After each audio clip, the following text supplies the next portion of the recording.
Only God knows I love you.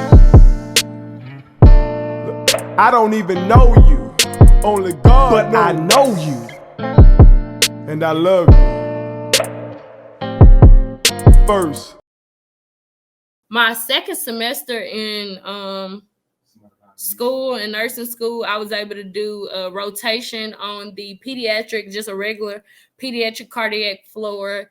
And then I was able to do a rotation in the neonatal intensive care unit, the NICU. Well, there is when, from the time I stepped into the unit on a Thursday morning at 6 o'clock, I just felt a rush of needing to help. Like, I know that's kind of odd.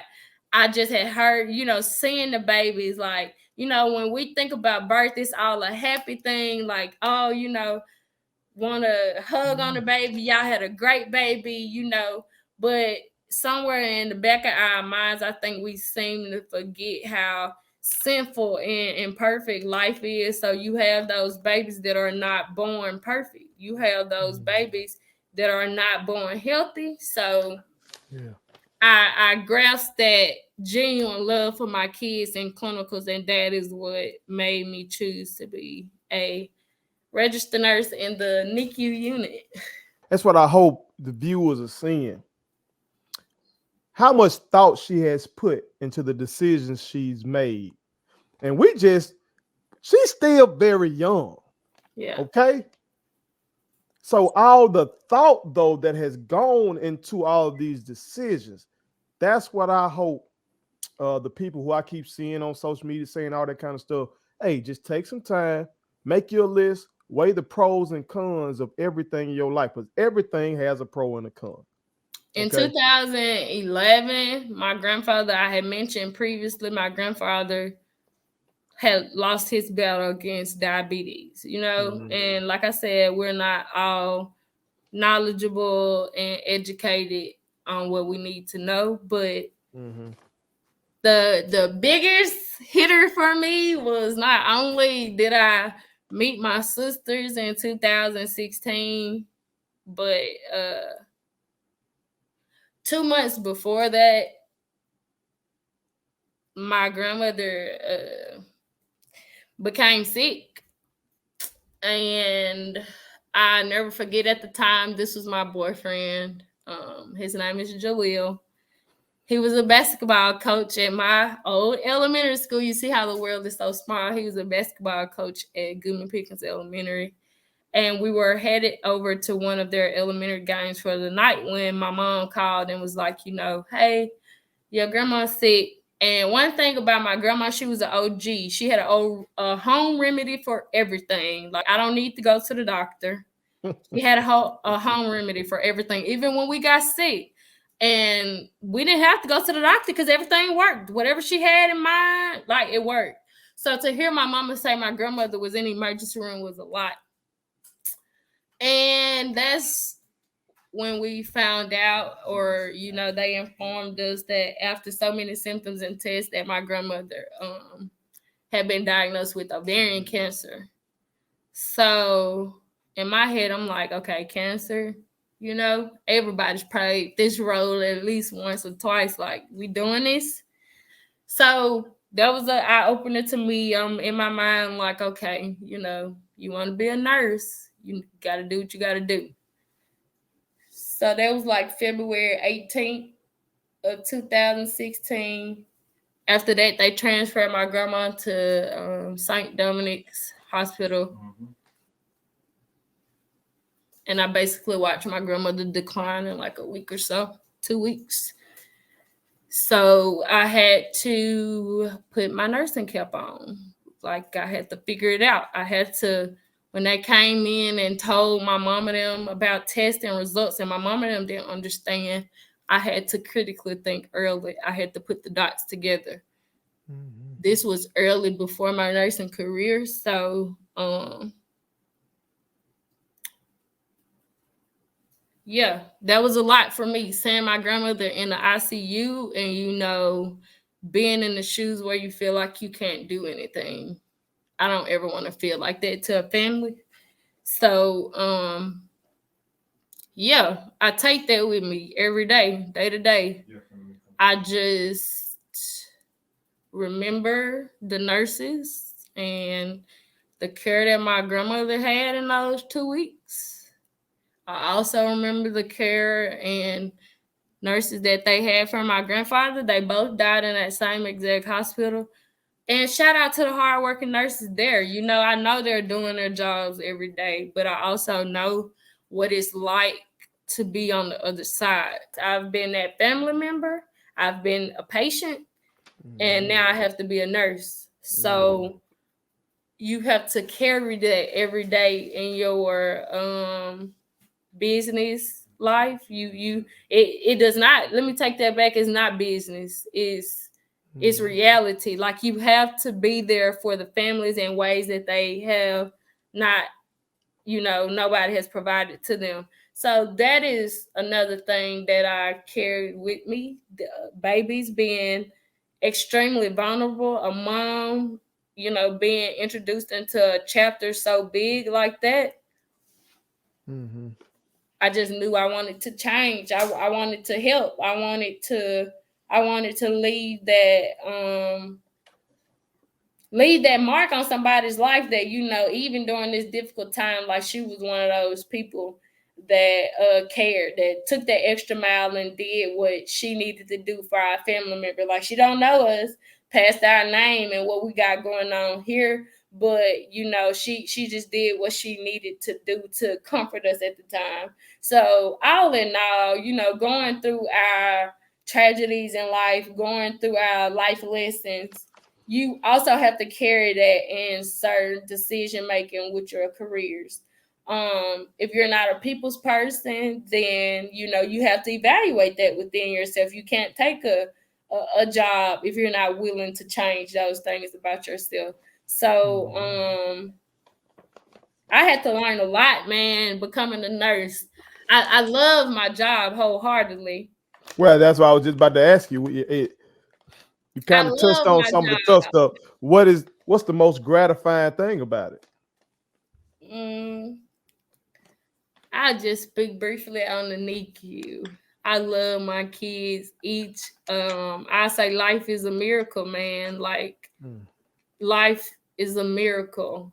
And to see and to be there and witness what parents have to go through is nothing that I've imagined in my life. It's all what you think and see on TVs. We get into television and think television is our sole reality, but you don't understand what's going to go on until you're in their position. So when I took the job to become a NICU nurse, I solely thought I was just helping sick kids. That's not only my job. I have to be there for them. I have to help nurture them when their parents can't come. Or, we have situations where it's unfortunate that a mom has to leave their baby in the hospital while they're at home. So you have to be there. I didn't understand how important life development was from such a small age, just to 1 years old. So much can change. Again, I love my job wholeheartedly, but I think my job allowed me to say, being that I'm working in the NICU, sometimes you have to be mom and dad to some of these babies. They sometimes, unfortunately, it's life, y'all. We know I don't think I have to, sugarcoat it, but some parents are not able to handle the responsibilities of sick kids. So those babies are left to not have anything. And at that point, your nurse instinct should allow you. That's young or old. We have those family members in between that don't have other family members, y'all. So you have to remember that your job is not just to be a nurse, to not just help them get back well. You have to help them emotionally, physically, to get back what, even spiritually. You have to bring that. It's necessary when a family is grieving and does not have an outlet. You have to not force your spiritual beings on them, but allow them to tell you what spiritual needs they want. You have to allow that.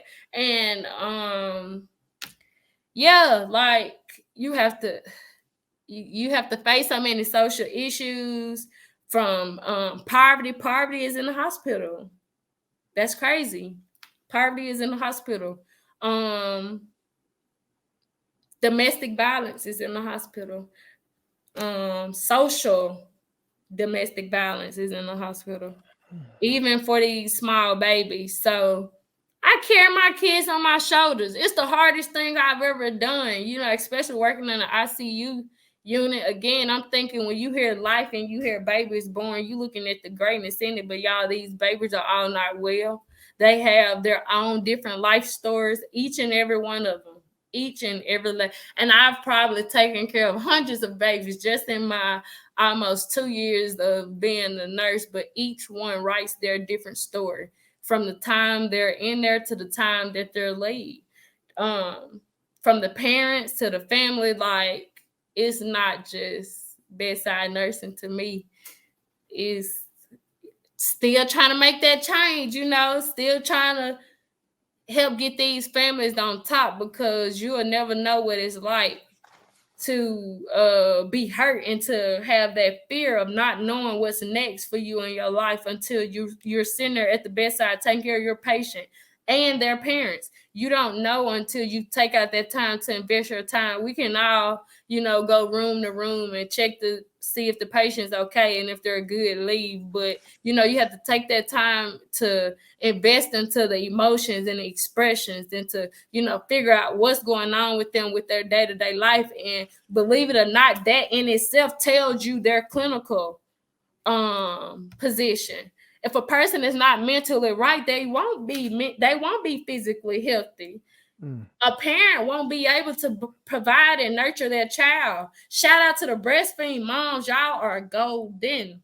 Y'all are golden, changing these babies' lives day to day. But the parents and the moms can't bring what they need to do if they have stress on them. So, you just got to take it all and juggle it. Like I said, I have had my goods and my bads. I've taken care of my really great kids, my really sick kids. You'll never know what nursing is like until you got to stand by that monitor and do a countdown. You'll never know when you got to stand by that monitor and call the time. Like, you calling the time on somebody's life at this point. Like, what? You'll never know. So I just don't want people in the world to take nursing so lightly.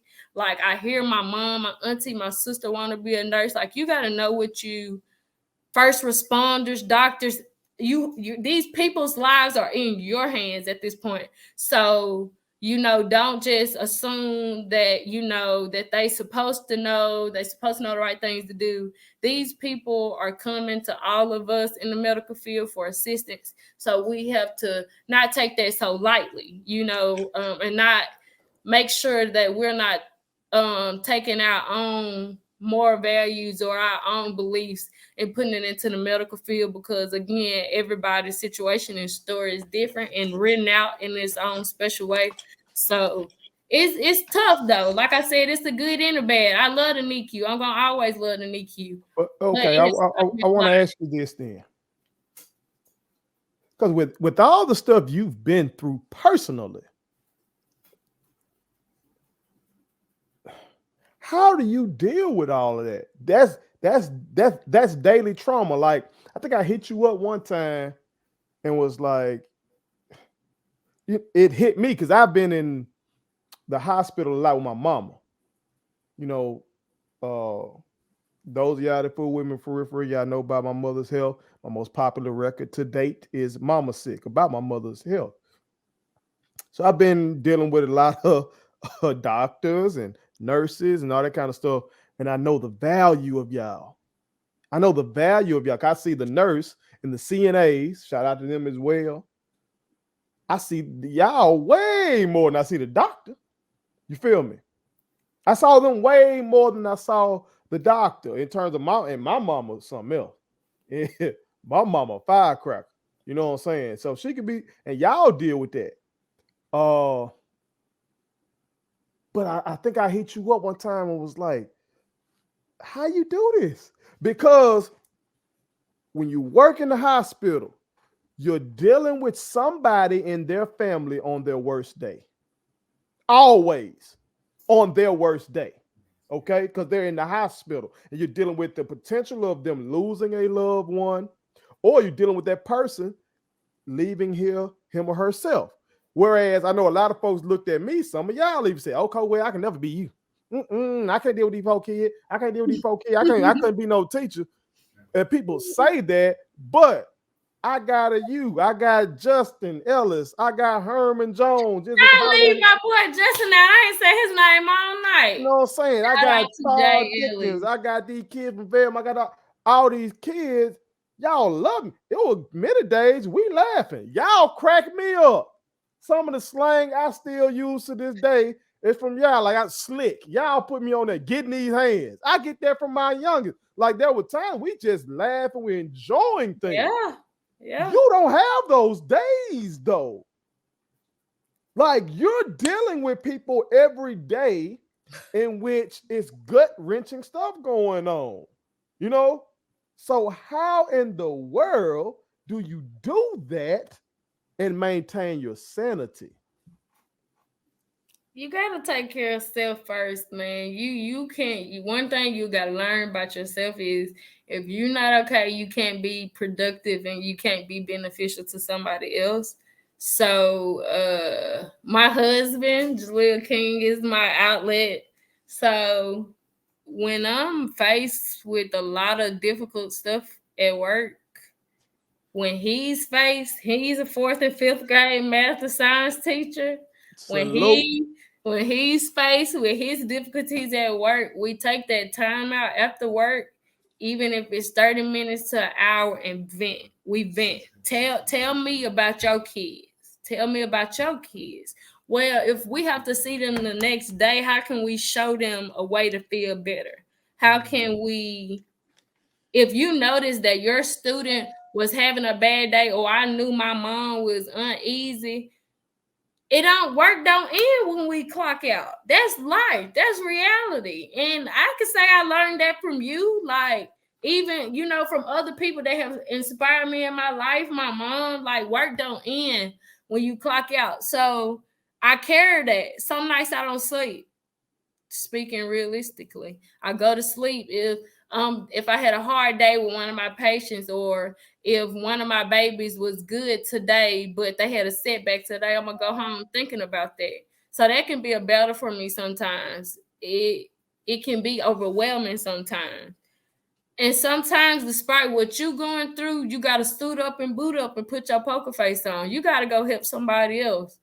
Sometimes you got to put yourself second.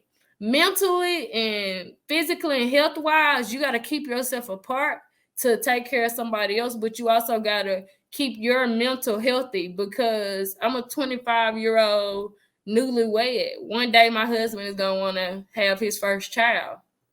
I have to deal with what I've seen already. I have to deal with the stories that, I've met several diabetic moms. Lord, I've met several diabetic moms. I have seen some unstable patients. I have seen that. So it becomes life. It becomes reality. We have to like that. Like, that just did something to me, because that made me think, like, dog, you're thinking about, okay, y'all one day having kids, but the horror that you sometimes have to see might make you like, whoa, I don't know about this. Yeah. Dang. I have come to that point. Like, pay these nurses. Pay these nurses.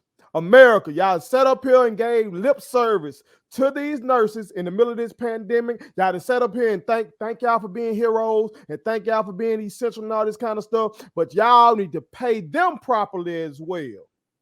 And I feel like my job is hard in itself, because again, I'm not just taking care of the baby. I'm taking care of baby and mom. She has her anxiety.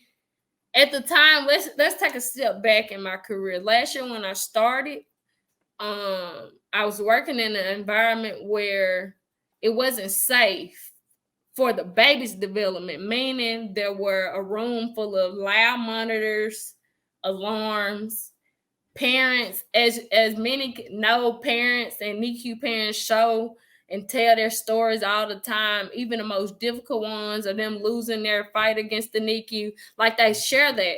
So imagine being that nurse who has to be in there and witness not only your patient, but another patient declining. You have to console the mom who was there to see her baby, but accidentally saw this other baby decline. So you got to deal with that. Like, you have to take care of several moms at that point. But shout out to Mississippi and Kathy and Joe Sanderson for the new tower built at the facility where I'm working. They have provided private rooms for these nurses.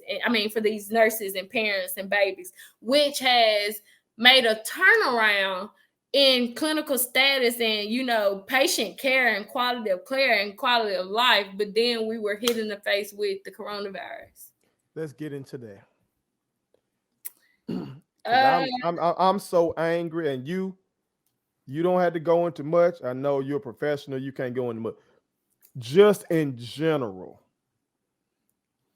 how taxing has this been on you personally to be a nurse right now, a young nurse in the midst of a pandemic unseen since 1918, but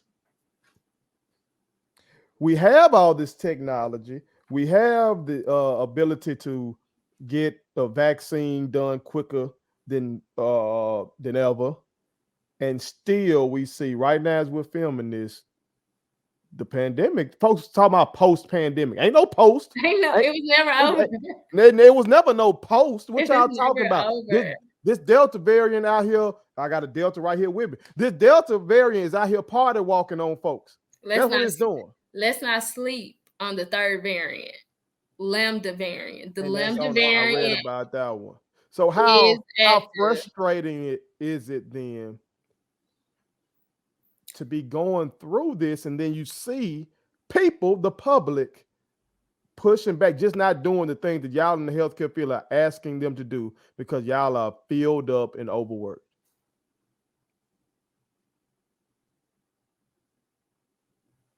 It's sad, y'all. This is bad, y'all. It is bad. If you have never deemed something so dangerous in your life, now is the time. It is dangerous. And I feel that everybody's talking about first wave, second wave, third wave, whatever wave they deem this one to be. I think this is probably one of the worst. I think as a nurse, and I can speak for several nurses, let's not even speak on NICU nursing. Let's talk about being in a hospital, period. Okay. It's very dangerous. It's very emotional. It's very overwhelming. It's very scary. And it's filled with anxiety. Like, it is a lot. We are indeed healthcare workers, but we are also people. We also have families. So in order to take care of your family, in order to take care of you, we have to take care of us. All to say, if the people are not doing what they need to do, is putting everybody in a bad situation, not just yourself, the nurses, the doctors, everybody. We are limited to space. Some patients are not able to get high quality of care because of COVID right now. It's devastating on moms because there's not enough research for pregnant moms right now. It's not enough to deem the vaccination completely safe. So they have their questions. Some of our mothers are not finding out that they have COVID until right before delivery. You have to deal with the anxiety of the separation of putting you and listen to my mamas out there. It's serious, y'all. Wear your mask. Take care of you. To be in a NICU is a lot. That's a lot. but to be separated from your child. To be separated from your child for at least 14 days brings extra anxiety. So if wearing a mask, washing your hands, disinfecting will save you from them 14 days, that's even better, because as a nurse, now you again taking care of the baby, whether the baby is COVID positive or COVID negative. This mom can't see her child at all, cannot come into contact. So we have to comfort them. It's a family in a whole. And I think we were taught that in basic nursing in my first semester, that when you're dealing with the patient, you're dealing with the patient and the family. You that's just one of the main things you just have to learn. You can't just be solely focused on the patient, because everything built around the patient, the care, that family care, like that matters too. So you just, it's tough. I've been keeping up with it in the paper. I see that in the state of Mississippi, where we are, America, we like a lot of states happening as well. We're at capacity with ICU beds. I'm reading about nurses walking off the job, and these are high. I saw somebody the other day talking about this dealing with college again. College is worthless because I think you can just train anybody to do any job. But then I see in the paper nurses walking off the job, and then the person saying, we can't just fill those positions because you are highly skilled at what you do. Okay? You are highly skilled in the care you provide. You can't just get somebody off the street, just do that. You know what I'm saying? So in a pandemic like this, that at this point, maybe March of 2020, okay. All right. Well, the general public didn't know about it. Our leadership in America, I don't even want to call them leaders. Our officials in America knew about it. They should have done a better job. But by now, much of the horror we're seeing right now is preventable. Yes. At the beginning, as you stated, officials and people in these political positions were well aware of what they said COVID-19 was before it reached us, and we were not aware of the storm that was coming before us. Right. Now that we are aware, we're still, even after the high rates, even after the 300-some-thousand people that the virus has already terminated, 600,000.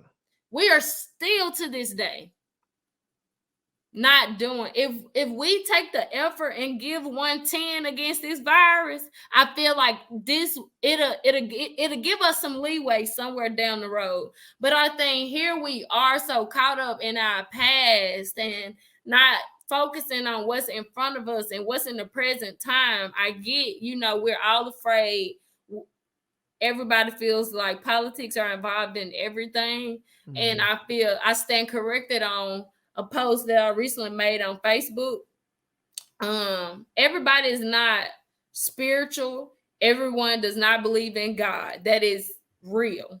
However, pray your prayer. Whatever your prayer is, pray your prayer right now in this pandemic and ask for guidance from whoever you need guidance from to make your decision on being safe, to make your decision on your vaccine. If you choose not to get the vaccine, that is okay, but make sure that in the back of your mind, I know I'm doing everything to make sure that, one, I'm not infection, or I'm not a hazard to myself, and I'm not a hazard to the next family.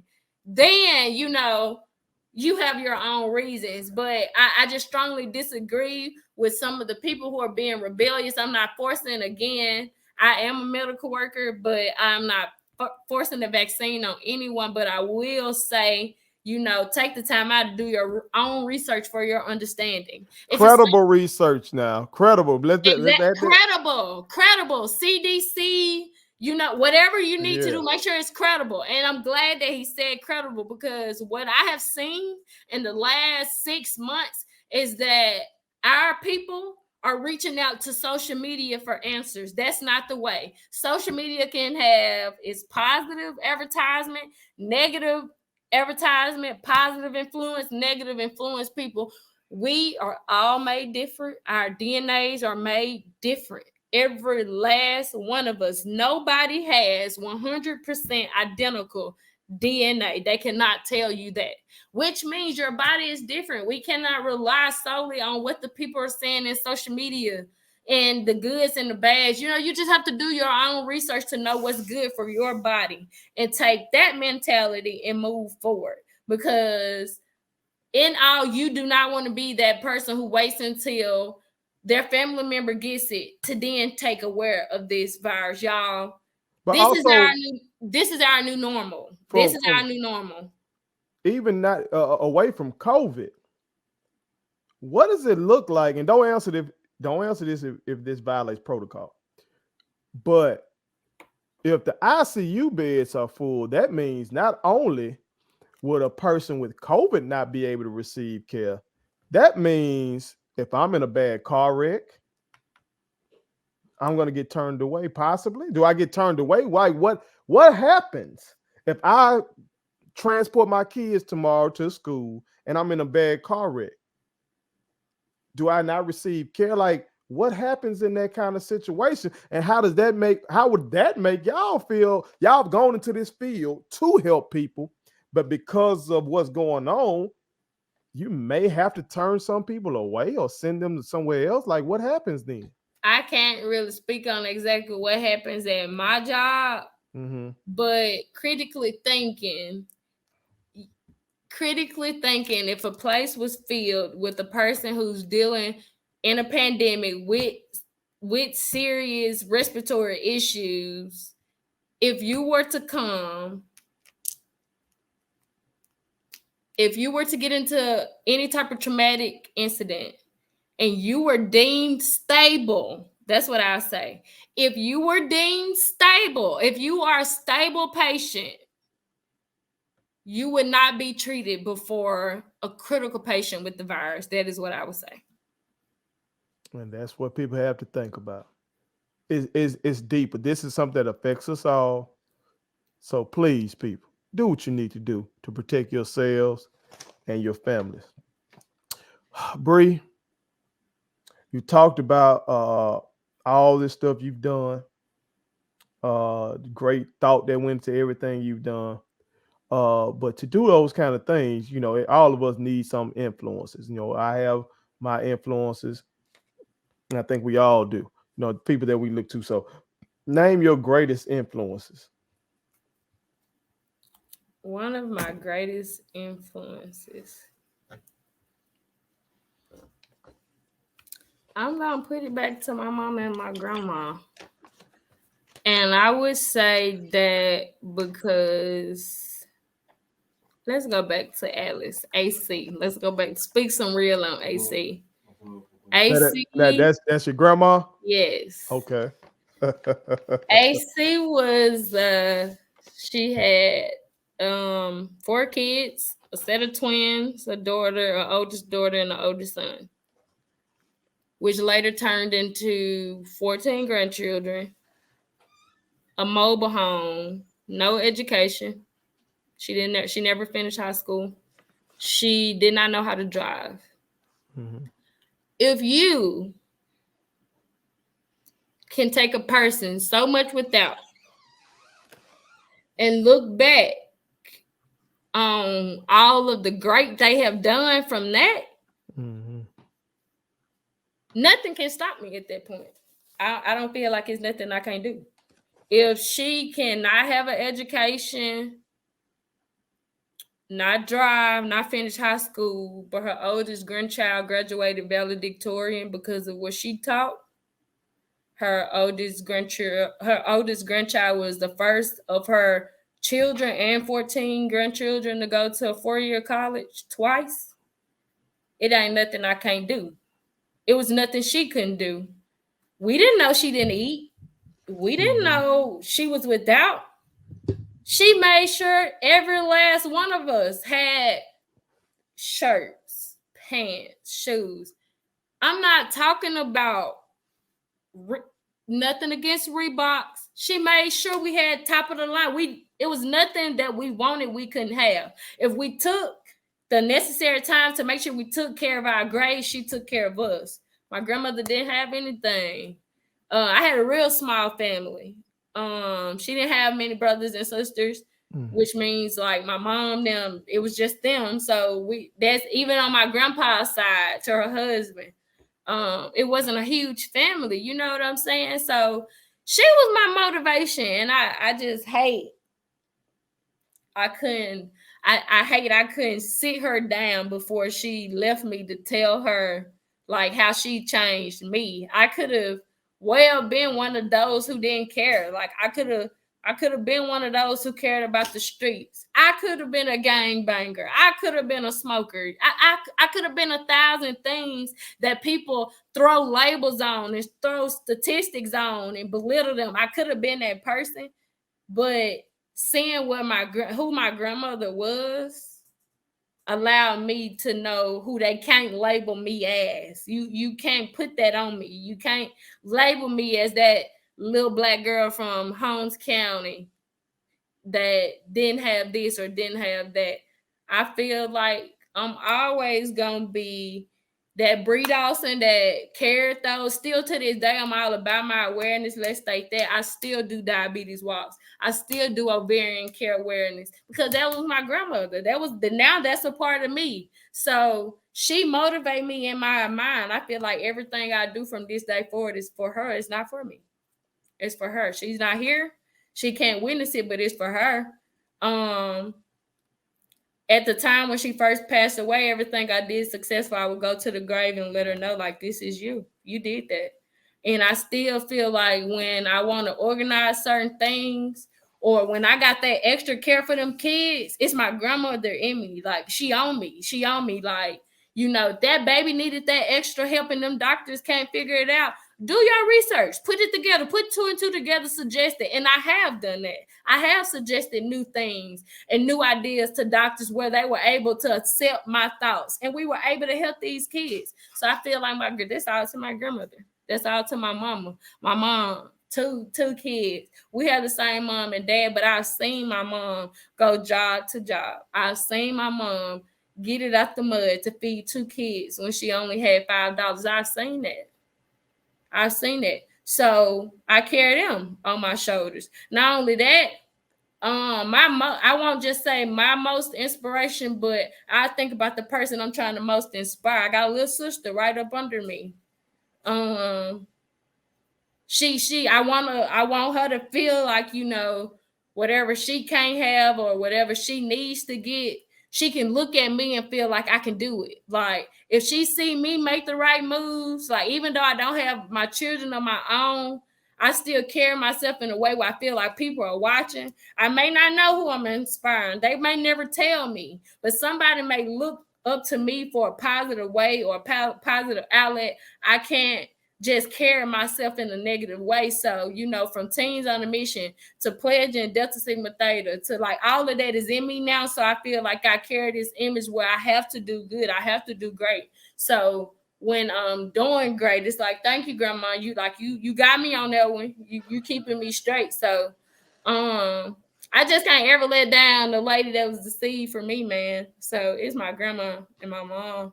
They're gonna be the most inspiration to me because I feel like I owe them everything. Like I wasn't able to go to college and become this nurse. Like they took care of me. I didn't have a job until I was 19th grade in high school, and I still don't have enough money and flowers to thank them ladies to this day. But you know, my mom know what it is.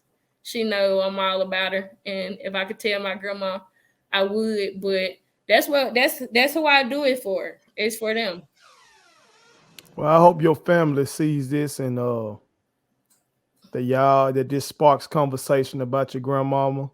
You know, from all of y'all. You know what I'm saying? 'Cause I bet all of y'all got all the grandkids, your mom and stuff like that. I'm sure all y'all got those stories. So hopefully they see this and that sparks like just a celebration of your grandmama. You know what I'm saying? Because she sounds like an amazing woman. What was a mistake in your life that you value because you learned from it? would use that. I would use the ACT as one of my things, that college experience. Because, like I said, I thought I was in a position where I didn't know what I would do. My husband, being my boyfriend at the time, we talked about it several days during my undergraduate career. Like, I don't know what's next for me. Like, I can't figure it out. So there have been times where I've been hard on myself, and I've been faced with some psychological battles, I'll say. But I think I allowed myself to be in this box or under this dark cloud for so long, where at one point I did feel like, I wasn't capable of doing what I needed to do. Like, I think I entered into this depression and anxiety for a year straight, not knowing like what was the next step for me. So I wouldn't say it was a mistake, but it was a lesson for me. It was more of a, you look back at this time, you messed up, you halted decisions, you just settled for where you were. And I can look back at that now and say, like, hey, that's where I was. I'm making an effort to keep going day by day. My decisions and my career may change 10 times, but I made it through that stumble. So I guess that was just the biggest thing for me, count myself out. That was a mistake I've done. I've counted myself out a couple of times on blessings, and you just gotta kind of learn to take it all day by day. The Lord give his battles to the most strongest. And at the time, I wasn't giving myself the credit of being a strong Black young teenager, thinking that at 21 and 22 years old, I need to be 40 handling life lessons. You know what I'm saying? So it has been times where I've just, like I said, been a little hard on myself, where I feel like I just have to make tough decisions and do life things right then and there. But, I just learned that from my grandma. Make a way out of no way. Don't ever say it's just, no way. So if I had to make any mistake, it would be just count myself out and saying what I couldn't do, because now I'm just out to do whatever I can. Who would you say you live for? Who I live for? Family, my husband. I'm gonna always do what I gotta do for them. I'm gonna always make sure family is straight, number one. I only have one grandparent left, and that's my pawpaw. I do what I can for him. I never make him or allow him to feel like he can't have, or he can't do. I live for my mom, letting her know that, you birthed a great seed. This is me. Like, this is your creation. Your creation is out here, doing what she needs to do. A great example. Some people deem me to be a leader. I just think I'm a person from an environment, a product of an environment where you don't have to live by that environment. You know what I'm saying? Everybody uses the saying, I'm a product of my hood, I'm a product of where I'm from. I am from Holmes County. Holmes County has done its good and bad, but I never locked myself to have a Holmes County mindset. I have whatever mindset I want to have. So I live for my family in that way. My husband means everything to me. He has allowed me to be me in several ways, like even to this day with the awareness. When he first met me, he really never understood what it was I was trying to do, but now he understands. Like, I've never just tried to do anything outstanding. It just comes to me when I lay my head on the bed at night and I think about an idea. The next morning I have to execute it, or I have to do what I need to do to make sure it's done, or it's not gonna get off me. So he's great. He loves the kids. He has a passion for kids. So I would say we live for each other, because we understand our assignments in life. We understand our roles. So we carry each other and we hold each other up wholeheartedly, knowing what we have to do, understand the responsibility.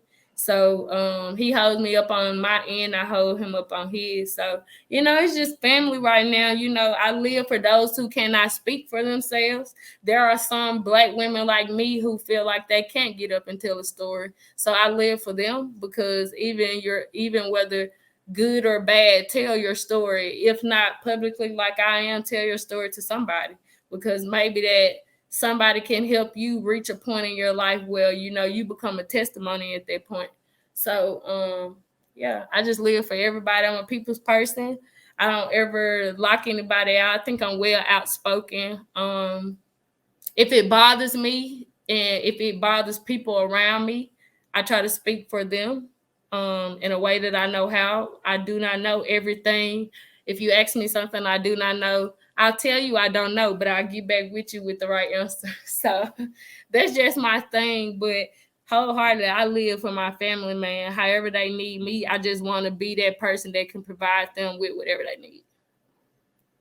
Is there anything you be willing to die for? Willing to die for. Mhm. You believe in this that much, or you love this or that person that much, you'll be willing to lay it down for. I think I maybe have like two answers to that. If Mhm. if I would if I could trade places, if I could give my grandma every strength in me left to save her, I would have definitely did so.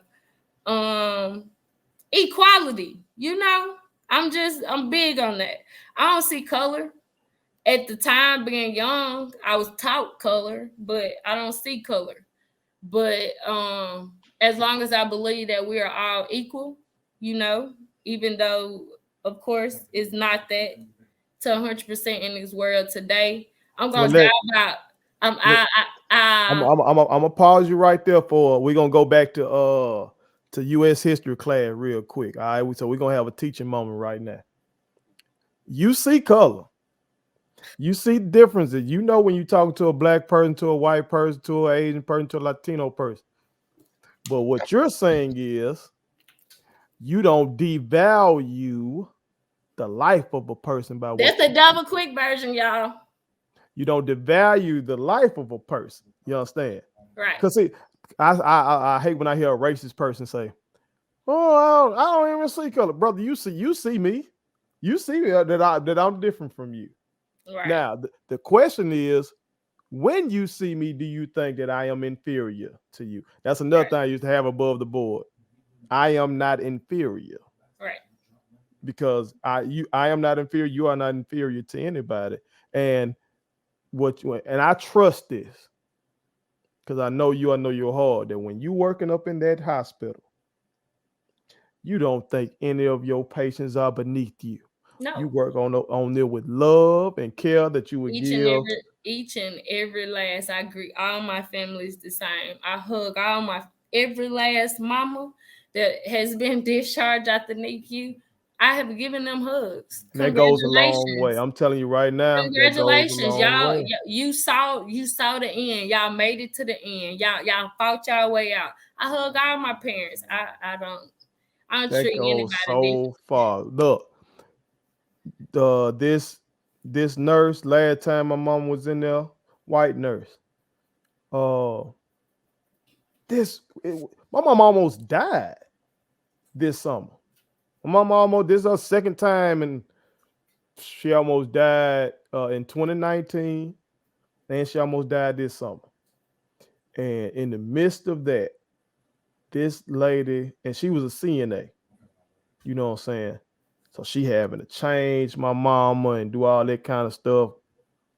And she was just so nice. And then with the COVID stuff, they had some dumb COVID rules too. Like I was staying up there every day with my mama, but then one of my siblings was trying to just give me a break and spend the night, but they like, oh no, you can't switch out and all that kind of stuff. This nurse was empathetic. Empathetic means she felt us. Okay. And we were like, we just got to do something for her. So we made her a shirt and everything. And it's about just being kind because she was so kind to us. So that's what I'm saying.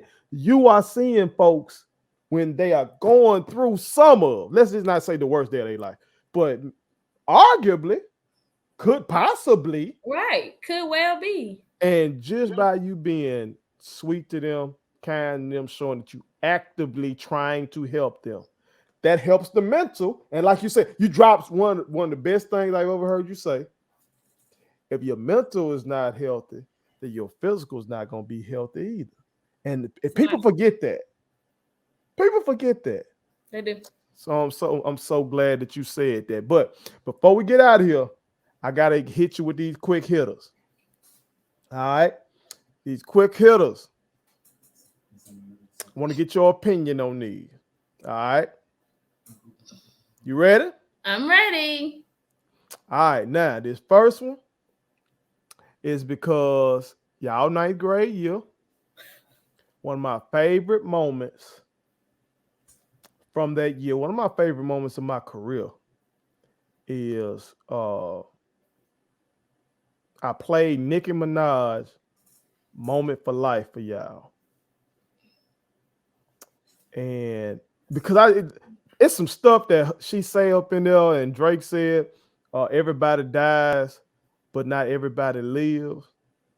To live doesn't mean you're alive. Yeah. I felt that because I ain't Yes. I'm trying to thrive. You know what I'm saying? I'm trying to thrive. I ain't trying to survive. I'm trying to thrive. Yes. And I felt that, and I wanted y'all to feel it. And so I played that record, and you and Tanaska were in the back of that class, spitting every word, talking about y'all were vibing. And for me as the teacher, who was just trying all kind of stuff, I was like, look, I got it. And let me know that y'all were feeling what I was trying. You see what I'm saying? Yeah. So that's what made me think about this. So put you on the spot right now. Rank them. Nicki, Cardi, and Megan. Rank them. Rank them. Yep. Cardi. Ooh, you shocked me on that one. I thought you were going Nicki. Okay, go ahead, finish it. You had to explain it. Come on. Cardi,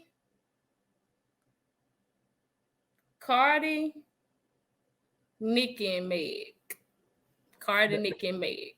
And what made you put Cardi up there? Cardi, people, let's just go back to where Cardi started. Okay. People underestimated Cardi because of love and hip hop. Mm-hmm. Cardi is a knowledgeable woman. Like, she speaks real. I've seen her talk about the presidents and stuff. Her lyrics of her life and where she has come from, the transition, she's a new woman to me. Nicki speaks lyrics to life. She does that. Now, Meg speaks on life, but I like Meg. Meg just speaks on hood things, but Cardi and Nicki are lyrical. They speak on life. I just feel like Cardi hit her upbringing. She was a stripper. Now she's on top of the game with great kids, with a great family. Her transition to life is different. So I listen to her lyrics all the time. Get knocked down. What is it about getting knocked down 10? Some how long? Now you know somebody in my comment section gonna hit you with that Cardi don't write those rhymes. That's what they're gonna hit me. That's what they're gonna hit with in the comment section. Now. Speak whatever y'all need to do, but wholeheartedly when you know when she write it, then you know when she writes it, because she put her life in it. Right. She puts her life in it. That's just me and my opinion. I like that. She light a different fire than me. Okay. All right. This next one, I'm asking you this one. Because I view you as a very independent woman, okay? Even though you're married now, you still maintain who you are, what you believe in, what your goals are, and you're striving to do those things. It's just now you're a married woman, and now y'all trying to boss this thing out together. You know what I'm saying? So it makes it even doper. So I want to ask you about two independent women who are out here getting this money. Both of them icons, but you can only pick one. Beyonce or Rihanna?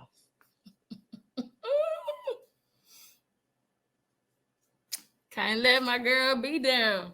I cannot let my girl be down.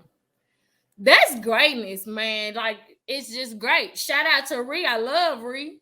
I love Ree. One of the new billionaires, latest black billionaire, Rihanna. Be your girl though, huh? I gotta stick with the So you're a member of the Beehive then, huh? Gotta stick with the Beehive. My girl just great, man. Like greatness and all. Like I don't. She don't have to. What? That's why I say, hey, if you made me choose one, both of these women are great. No, we ain't got no both. We don't do that. We ain't on no fence. You know, B just is greatness in itself. It's just greatness in itself. All right, now this next one is one I've asked a couple of my guests, and I even posed this on my social media platforms. It's the genesis of this question came from me and my daughter Happy arguing. Martin or the Cosby Show? Martin, man. What? Thank you. Finally, somebody. Martin. What? I love. No. Thank you. Martin. No. No comparison there. Sorry. No. Thank you. There's no comparison there. All right. I'm very interested to hear this last one. Okay. I'm late to the party. Don't tell me nothing now. Okay. I'm on season 10, I think. So don't get nothing away. All right. Boy. I know you love Grey's Anatomy. I just got on it. I'll be watching it with my mama. That's how me and my mama kick. We spend our time. We watch that. I'm on season 10. My wife, I got her on it now. All right. So we there now. So which character on Grey's Anatomy is most like you? Like when you up there in that hospital, which one of them is most like you? Is it Meredith Grey? Is it Yang? Is it Bailey? Are you more like the chief? And I'm talking about the real chief. I'm talking about my boy Weber. You know what I'm saying? Who is you? You Shepherd? Who is most like you up there?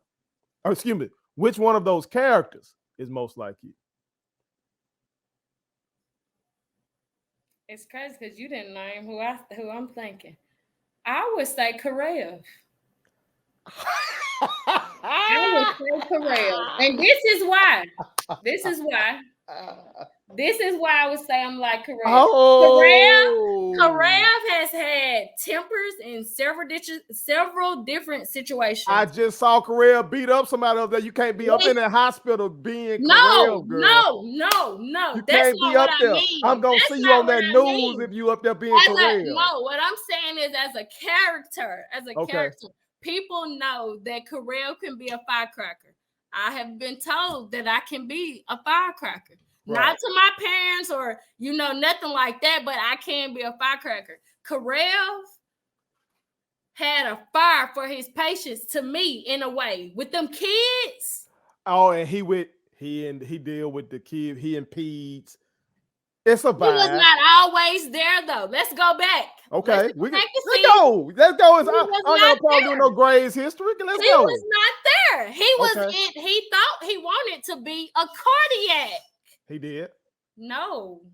See, at one point, I thought I would be a med-surg nurse. I thought, hey, I wanted to go all over, see all these different things. But not only did somebody else saw potential in Karel that Karel did not see. And once he ignited that, he became great. I think they were Robins. I think they were Arizona Robins. Yes, Arizona brought that fire out of him. So it has been times, and this is why I said Karel.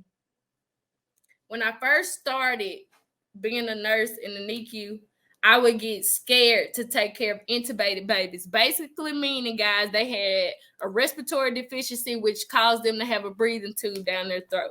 So I ran away from all of them. Every time I would get a patient, I would talk to my charge nurse. I don't think I can handle this. Until one specific day, it became life or death. And I had caught something that the doctors were missing. Just like Karel did. Caught something that the doctors were missing that saved the patient's life in a matter of seconds. Without speaking so much, one of my patients, a small baby, and what you guys will learn or will learn, or I hope you won't have to learn, is that some babies have feeding intolerances when they are born. Their guts can be extremely premature and not fully developed, that if you feed them too fast or if you give them oxygen at so much of a high level, it can infect the gut, causing necrotizing enterocolitis. That is exactly what it's called, short for neck. I saved the child's life in a matter of seconds. Just by seeing this child's belly grow up, it just grew. In a matter of seconds, they were able to get this kid to the OR and save this kid's life. I felt like I'm more of a Karev because I have doubted myself so much. And even the fire behind me, people took his fire and put it in a negative way. They never saw Karev from the beginning, from season 1 to the middle. That everybody hated Karev. I'm not saying everybody hates me, but they blocked out what Karev could do. Mm-hmm. That has been me one time before where I felt like, you know, this is me internally. Nobody showed me like, you can't do this, you can't do that. But I will say I have had a teacher who felt like, well, if Brianca, if you feel like you can do it, then maybe you can't. At that point, I locked into my mind that you can. So I felt like I became a career. Great answer. I didn't expect that one. Yeah. But that's a great answer. And she knows her grades. For all y'all Grey's Anatomy fans. Don't play with me about grades, okay? All of them. Y'all see, she I can't say much because he's on season 10, but you know. I thought she was tuned in, looking to, you know, Bailey and all my people. Oh, yeah. She said that. People. I see her as Miranda Bailey.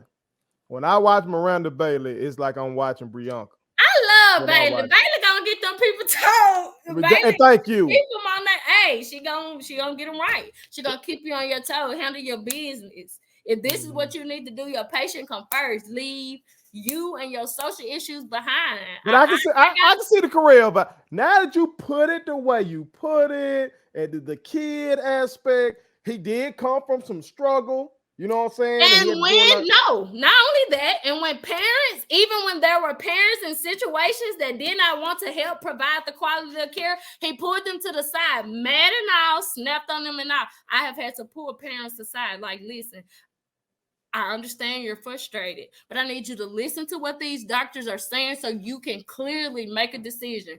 Crying right now, I know it hurts. I know the news hurts, but you're not going to be able to make the right decision if you're crying right now. So I'm going to take them a box of tissues, let them get it all out, and then we're going to reevaluate. I've done that. You've been waiting to get this out to me about career a bit, because I've been while watching. I've texted her before, like, bro, I don't really fool career, man. This man getting on my nerves, and you be like, hey, just give it time. Give it time. You have to give him time, and that's my fault. That's my fault. That boy done came through a few times for the old babies. Okay, he has. I feel. And not only that, Karev has his own life story. He's not a perfect man. No, that's right. And I see why. I just saw his pops. You know what I'm saying? His pops, you know what I'm saying? See, I know he had spoke on the pops, but I actually got a chance to see the pops and all the issues. I would say I'm a Karev, man. Okay. I say I'm a Karev. That's dope. That's dope. I appreciate that answer. Great answer. Well, before we get out of here, then we're gonna end it like this. What do you hope others will learn from your story? I hope that, you know, you guys learn that, you know, whatever life story or whatever issues that y'all have had growing up, you know, or while you're growing up, that's even younger, because, you know, our younger babies are getting on these iPads and stuff, so they see this or will see this.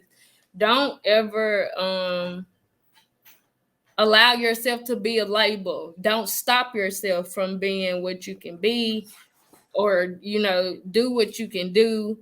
Don't be afraid to not know, but don't be afraid to be taught. Meaning, you're not gonna know everything, so, you know, you have to be open-minded to take care of opportunities from young and old. Be there for people in ways that you've never have. You know, take care of self, take care of family, and, you know, just make sure you're doing what you got to do every day to get this money, because it's not going to fall in our laps. And the way society is today, you just got to grind for what you want. So you just got to first have a blueprint, know what you want to do, know what kind of legacy you're trying to leave, and figure out what it is in life you want to do. And I feel like at that point you can make those decisions as long as you give effort. You're not going to get anything. What you put into it is what you're going to get out of it. If you put 110 into it, I'm sure the Lord will bless you with that 100% effort and get you to where you need to be. If you're from a community where, you feel like changes are necessary, changes are needed, find somewhere in your heart to be involved. If you can't get through to the highest person in the seat, get the next person, get your neighbor, find out ways to make a change. I think one thing I just want all of us to do is not be afraid of change. Change can be good. Even with this coronavirus, you know what I'm saying? Everybody's so anxiously that let's get back to normal. Maybe this is our new normal. Maybe this pandemic is teaching us how to be clean and how to be safe moving forward, so that maybe if this pandemic ever resolves, we can be prepared for one that's before. Because I can remember before this one, we went through an outbreak of Ebola, we went through an outbreak of the swine flu. Like, those indeed were outbreaks and sicknesses, but they did take an effect, but not an effect to this point. So I just feel like, we all just have to be still, stand still, get into the moment, live for the moment, and then make your right choices. But for the kids, I love all of y'all. Be who you can be the top 1 billionaire you want to be in the world. But, just make sure you listen to your parents, stay out of trouble, do what you got to do, because you can make it out. And there it is. Well, I love you. I appreciate you for doing this. Love you too, Pop. This is great. When I thought of this show, you were one of the first people that I put down on my list that I wanted to get to, because I think your story is rich, it's layered, it shows growth. I've seen you grow from that young lady in that back of that class that had me so mad that day. That day I'm talking about. Let's just say it was hot. Y'all thought it was hot in the classroom. I just say that. I've seen you grow from that to, and me helping y'all, to you out here helping these people. You out there helping people, serving the people. So I've seen it come full circle. I've seen y'all. I had my wife on my desk. And me talking about my wife and talking about having children.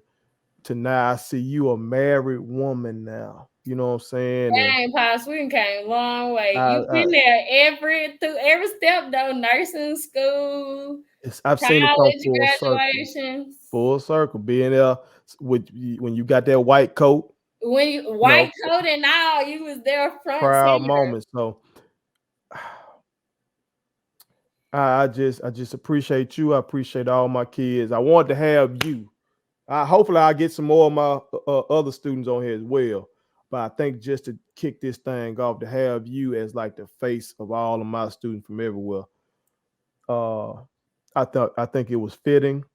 And again, I appreciate having you on. And I appreciate you for having me, Pops. Like I said, moving day to day, we don't know what kind of impact we have, and you helped me just realize that, even my husband, my mama, I honestly, even with the small stuff that I'm doing today, I never know how much I don't even, most of the time, I don't consciously think as helping people. I'm just doing it. I just feel like, it's my obligation to inform the people who don't know, so I just feel like, it was great. And again, I am an imperfect person who is still learning day to day, but I hope somebody listens to this interview and, take heed from that and, live for family and live for them, most importantly. I think now y'all understand why I call her my greatest student.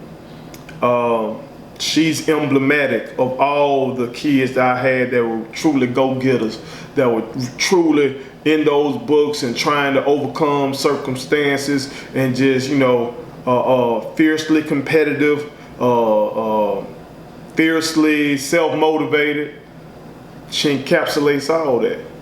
But the fact that she, as a child, as a teenager, wanted to change the world and actively started trying to, and is still doing so right now, helping people as a nurse. I'm just so proud of her.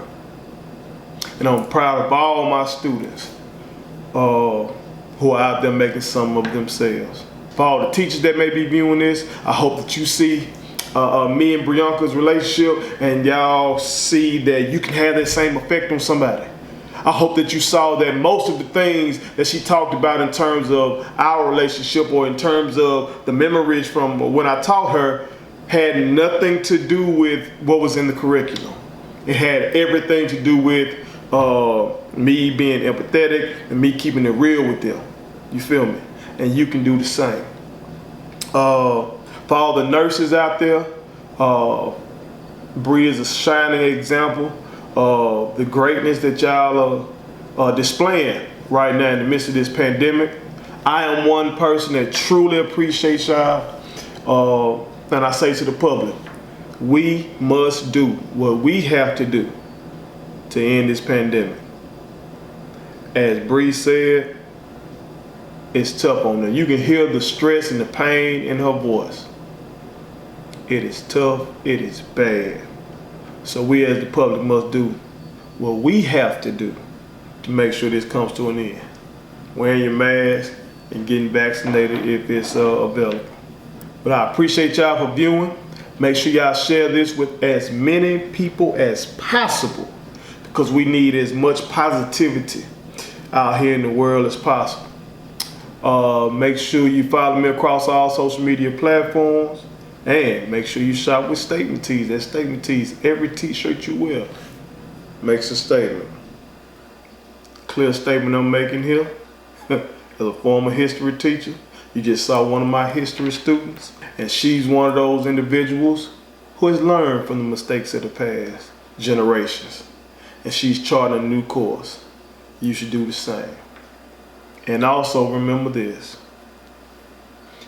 Everybody got a story. So listen. 1. My kids wanted me to tell y'all to make sure you subscribe to my YouTube channel, follow me across all social media platforms, like the videos, and share them. Did I forget anything? And turn on the post notifications. Y'all heard them. And also, visit StatementTeesLLC.com and shop with us. That's Statement Tees. Every t-shirt you wear makes a statement.